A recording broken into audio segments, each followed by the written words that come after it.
Approximately how many freak-offs in total did you have with Sean? It's impossible to know. Hundreds? How much time out of your week did freak-offs take? It would depend on how long they were. They ranged anywhere between 36, 48 to 72 hours. I feel like the longest one was over 4 days, maybe even more, like on and off with breaks. So it was a significant part of the week. 36 being the lowest? Yeah, and this was happening once a week. She says that the average freak-off would last 2 to 3 days, and she would be awake the full time that it's happening on drugs. The longest one that she remembers was 4 days. She says, quote, I often would try to speed it up if anyone wasn't really paying attention. So to further break down the freak-offs, Cassie explains, there's like acts to it, and each of one of them is sessions. So each time that an escort ejaculates is a session, but there's multiple sessions throughout the span of 36 to 72 hours. But there's acts within the sessions. So the first act of the session would be self-pleasuring while looking at each other. This is what she's saying. When you say looking at each other, who would you be looking at? I would be looking at the escort and they would be looking at me. I would describe what I saw in detail, and yeah, that's kind of how the beginning went. What was the next step in the session? Self-pleasure was just continued to put oil on, eventually get to each other, the escort and I, and actually start touching each other. That would eventually lead to oral activities. And after the oral intimacy, what typically was the next step? That would lead to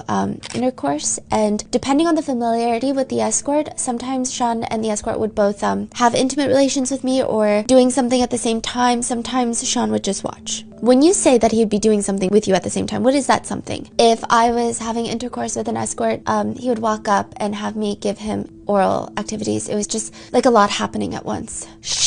I don't know how she did it. Her voice was steady. She didn't sound like she's overly trying to get sympathy. She didn't sound like, woe is me. She didn't sound angry. She just sounded like, I'm about to tell you guys genuinely how I felt, and that's all I can do at this point. Like, that's the feeling I got. It didn't even feel like she was trying to convince the jury of one thing or another. It just felt like I am going to answer the questions as honestly as possible.